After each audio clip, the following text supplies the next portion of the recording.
Why are some people still using the R word, and how does it cause harm? And what can we do to help others with special needs?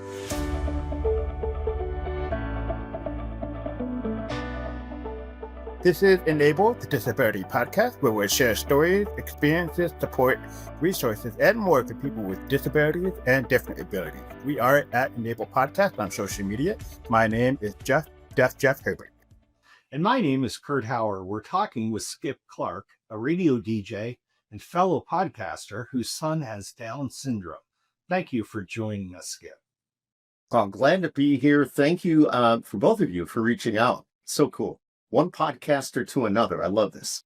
Absolutely. Skip, please start off by telling us a little bit about yourself and your son Zach's journey. Oh boy. All right, here we go. Hope you got a little bit of time. Okay. It's radio. So I'm tight, man. I'm a parent who, like so many others, learned early on in life that, life doesn't always follow the script that we all expect. And that's not necessarily a bad thing. Let me tell you about Zach. He is now 25, but he was born with Down syndrome, developmental disabilities. And from day one, he has shown more resilience, humor like there's never a dull moment in our house, and heart than most adults that I know. And of course, doing what I do, we know a lot of people. So he's definitely at the top. His journey hasn't always been easy. It's been full of growth. Watching him overcome challenges, develop his own personality, find joy in the smallest things. And believe it or not, when Zach came into our lives, we knew we were going to have a child with Down syndrome ahead of time, but we accepted him with open arms. And why wouldn't we? That's what God has given us, a child like that, because they know that we can handle that. And I think almost anybody can handle it. It's a lot of work, but it has changed my wife and I for the better. Being a parent to Zach has taught us patience, perspective, the importance of celebrating progress instead of perfection. Nobody's perfect. He's not going to be perfect. We're not perfect. You're not perfect. But, but then again, in my eyes, he is perfect. My wife's too. So if that makes sense. Love it. So that's Zach. He's 25. He loves baseball. He's just, when you meet Zach, he'll never forget you. Okay, what team does he follow in particular? Do they have somebody he likes? Oh, absolutely. We're a big, huge baseball family. He actually works for the Syracuse Mets. So the New York Mets, he loves the New York Mets. And before that, because we're the AAA affiliate, well, right now with the Mets, before we were the Nationals, and we housed a lot of the players. So he got to know those players pretty well, and they loved him, and vice versa. But so he was a Nationals fan, but he kind of transitioned over to the Mets thing now. Even today, we're not in season. He is on his computer every day, finding out who's been traded, who's been released, DFA'd, whatever. He's got it all down. And when I come home from the radio station, he cannot wait to tell me what's going on in the world of baseball. It's just amazing. He is totally teed off right now that Nimmo got traded to Texas. So he's not happy about that. So, well, thanks for sharing about Zach's special abilities. That's one thing that's become clear to me and Jeff as we're doing this, is that so many people, even though they have a disability, they have special abilities that we often discount. We'd like to hear a little bit more about what kind of resources and support have you and Zach received on this journey? Oh, wow. Almost since the day he was born, we were getting services. When Zach came into this world, the Down Syndrome Association met us at the hospital. They came up, they talked to us. They were kind of explaining what to expect.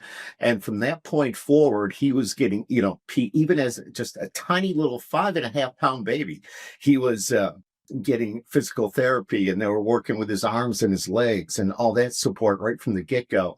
Then the early intervention programs as he went through life, the special education, the therapist, as I mentioned, the PT and all that, even occupational therapist, the vocal speech therapist is what I'm thinking of, different support groups too, because we're involved with all that, and to hear just what other parents are going through when they have a child that has Downs or these type of disabilities, to hear that, and we kind of compare notes, and it makes us think a little bit differently and maybe even a little bit better.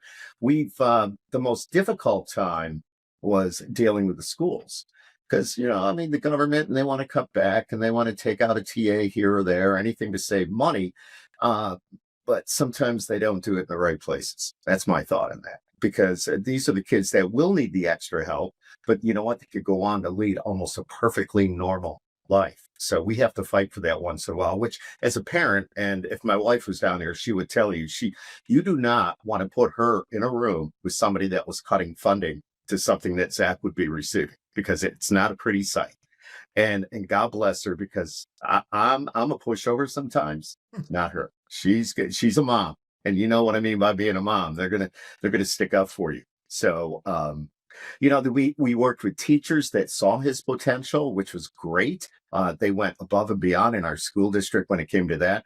They never gave up. And like I mentioned, other parents who offered advice and encouragement when we needed it most. And you're right, it's a tough road. It is a tough road, but it could be a fun road. It's a rewarding road.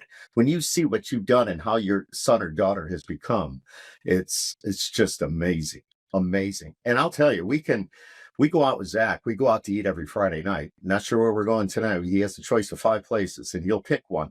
But it doesn't matter which one of those 5 we go to. Everybody in that restaurant's going to know him. And it's just amazing, because he's funny. He's just lovable. And we go to these places all the time. So it's like, oh, they're back. And they pretty much know that Zach has his chocolate milk and his chicken nuggets, and everything's fine. But, when we network together, getting back to that with other families and other parents, I mean, it's awesome. And it makes a world of difference. Yeah. So the services, they're nonstop. Even today, his mentor, he goes to the gym, he works out, he's got a trainer. Every day of the week, he has a schedule. He grocery shops on Thursdays. It's, certain days he goes to the Y to swim. It's just amazing. And that's all part of his therapy. And that's all part of, people reaching out and helping. So, well, thanks for sharing, because so many people in our audience, they're new on this journey, and they don't have the life experience that you've had. So I think this is helpful to share your system. So thanks. You're so welcome. And to be honest with you, I would do it all over again. So now we just got to get him out. No, I'm just kidding. We got to find him a girl and get him out of the house and live. No, I'm just kidding. But Skip, I love how much you have done for your family and for Zach. And one of the things that you've done is you've been very critical of people who use the R word, which is a slur that has been used publicly this year by people like Elon Musk, Joe Rogan, even in the White House. How does using that term harm people? Well, the R word is more than just a word. We know that it's more than just a word. And we're not living in the 70s anymore. We're not, I'm as guilty as the next person before I realized a lot of things that probably threw that word around and I shouldn't have.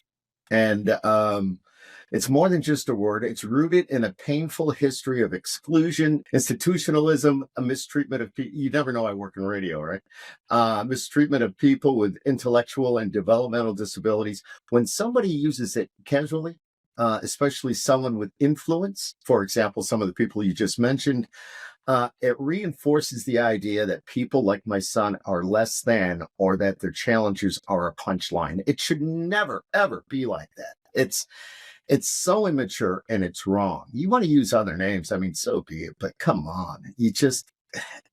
That's degrading to these individuals.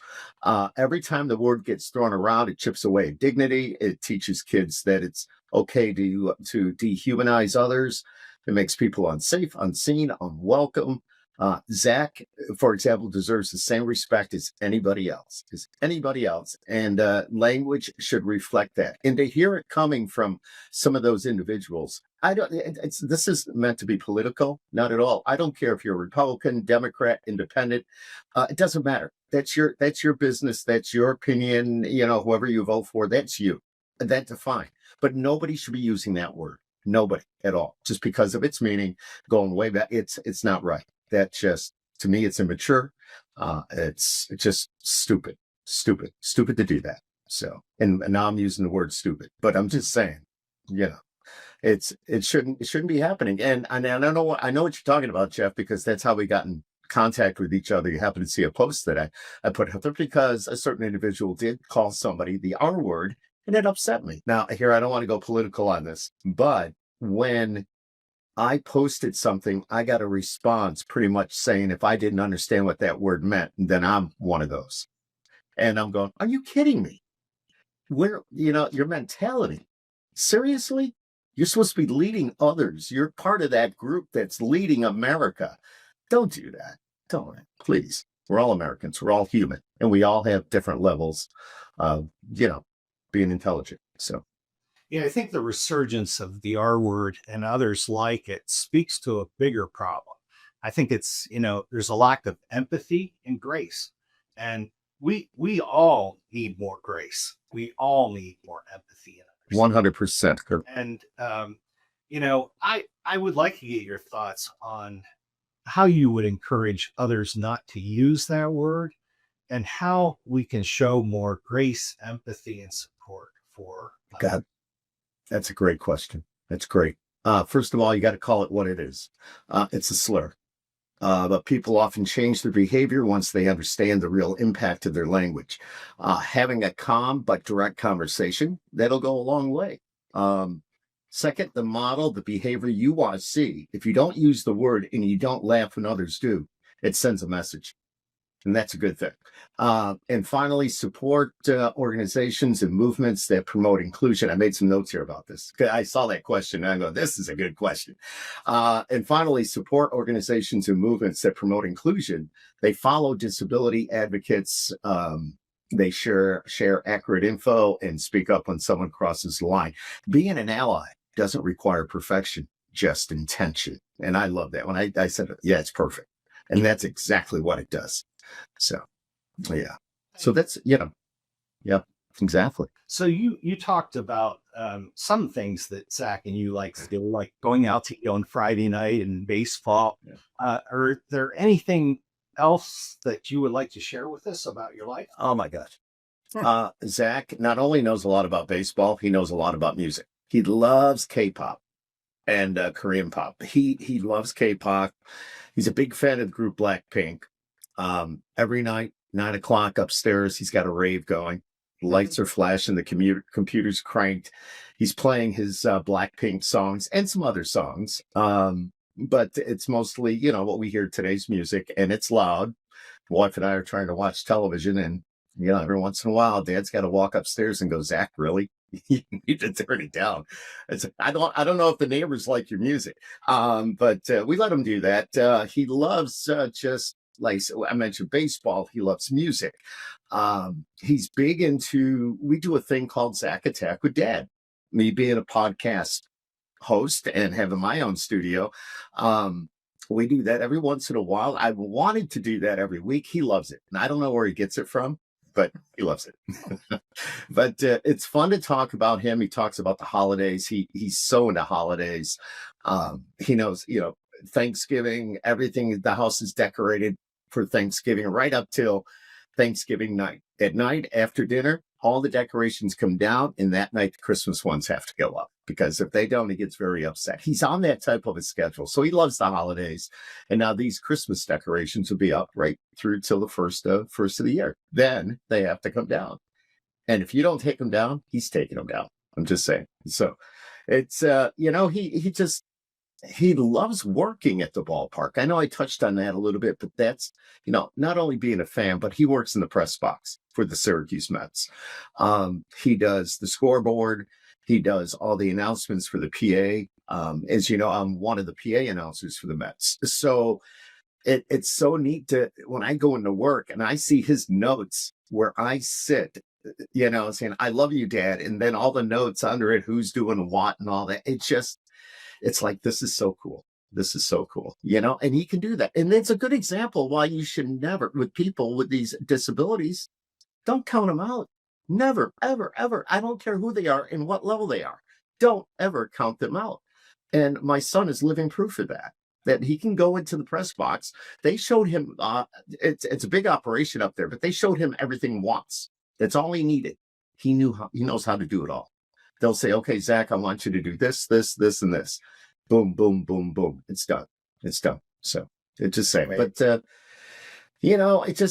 I want people to understand that. Don't ever, ever underestimate it. And for anybody to go back what we were talking about using the R word, please just stop. Please, please. If you were to meet my son, know my son, if you were to hang out with my family, I think you would understand that a whole lot better. And just, where we're coming from. So, yeah, exactly. That's great advice, Skip. Is there anything else that you wish other people knew or understood better about you, your son, or others with similar experiences?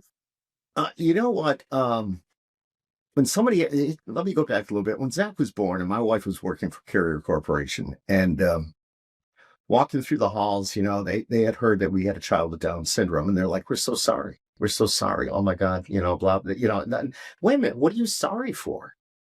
We have a beautiful, you shouldn't care whether they have a child with Down syndrome. We just had a baby. He's a beautiful child. Whether it's a boy or a girl, it's a beautiful thing.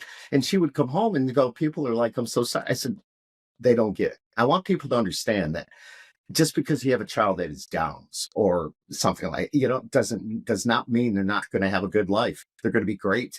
Zach is 25 now, chasing girls, watching baseball. Everything's normal and kind of funny sometimes, but it's all in a good way. It's a beautiful thing. And I wish people would understand that, don't feel bad for them. Congratulate them and say, that's pretty awesome.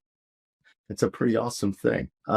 Just so much love. And just, if they could see what goes on in this house, the hugs, the laughter, the first time you'll laugh at this. I don't know if I can say this on the podcast or not, but I'm going to. So the thing is Zach's 25, so he's an adult and he may say certain things and you just kind of go, okay, he's 25. Now, if he was 8, I'd be saying something and saying, but he's a young man. Let's just be real about it. And we all say certain things. He was walking through the kitchen and he says, Mom, will you move your ass? And, I was sitting at the table. I just had to turn around and laugh. I'm just saying that's a 25-year-old. Now, I know there's supposed to be some respect there. I get it, but he's being funny. He's just being funny. So these are the things. And if you could just be a fly on the wall in my house, our house someday, and see the love and the laughter and the hugs and all that, you would see the world from a whole different perspective. It's really cool. It's the best. It is the best. Cool. Yeah. Well, on an earlier episode, we talked to the co-creator of How I Met Your Mother. And one of the things that he described to us is this thing called the cliff for parents as children with different abilities become adults. And I'd like to maybe get your input on that. What kind of things or challenges have there been with you and Zach? Yeah, absolutely. Kids age out of school-based services, which Zach did, graduated from CNS a bunch of years ago.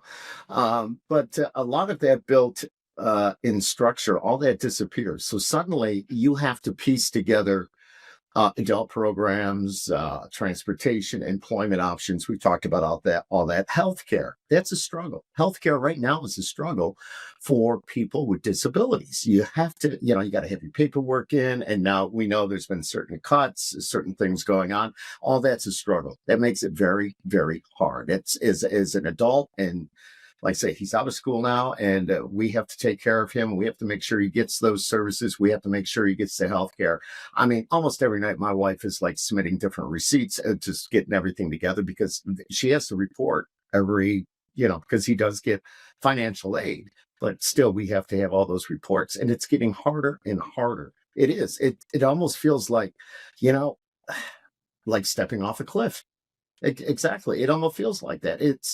And I don't know how she does it. And she always says, she goes, I don't know if anything ever happens to me, if you'd be able to do all this. So I have to kind of keep an eye on what she's doing the best I can. So God forbid anything happens, but I would have to do that. It's not easy. And to be honest with you, the government is making it harder. It's making it harder all the time. So like I say, not meant to be political, but it doesn't matter. But Republican, Democrat, Independent, whoever, it's still with all it's making it harder. It's making it harder as we go through life. Yeah. I'm trying to think. We've had, being a stronger advocate. I mean, we have to step up. Even at his age of 25, we have to get out there and fight for certain things.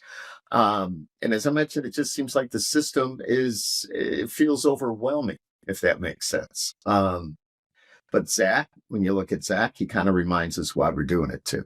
So, you know what I mean? So that's just like anyone else, navigating adulthood. It's a challenge, but we do it together here. So That's great. Proper attitude. Thank you. Yeah. Mhm. Thank you for taking the time to share with us No. today, Skip.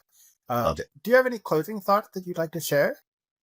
Don't ever underestimate anybody with disabilities. I don't care what level they are. Give them respect. Don't underestimate them. Don't call them names. They're doing the best they can, and they're doing damn well at it. As I mentioned with Zach, I mean, look what he's doing. He's a good example, and I want other people to see that and understand that just because somebody looks funny or somebody doesn't say the right words or somebody maybe you can't understand what they're saying does not mean they're not smart. They're very smart. I can tell you, I think I'm just a proud dad. I'll say my son's one of the smartest people around because I mean, he'll look, for example, if you were to drive up and he saw your license plate, and if he ever saw that again, he would go, "That's Kurt's car. That's Jeff's car." You know what I mean? That's how he knows. Once he sees something once, he's just, oh my God, unbelievable. So yeah, just don't ever underestimate any of these individuals. And the one thing that will set me off is the R word. And that's, as I going back just a little bit, that's how we got involved. I was talking to Jeff. Jeff was talking to me. And I said, yeah, I definitely come on. Thank you again, Skip. Thank you for joining us. This is Enable, the awesome. Disability Podcast. We are at Enable Podcast on social media. Please like, follow, and subscribe. And please also check out Skip's podcast, Skip Happens, and the Zach Attack. Skip happens. And please share this podcast with your family and friends so that we can share more stories about people with different abilities that bring us all together.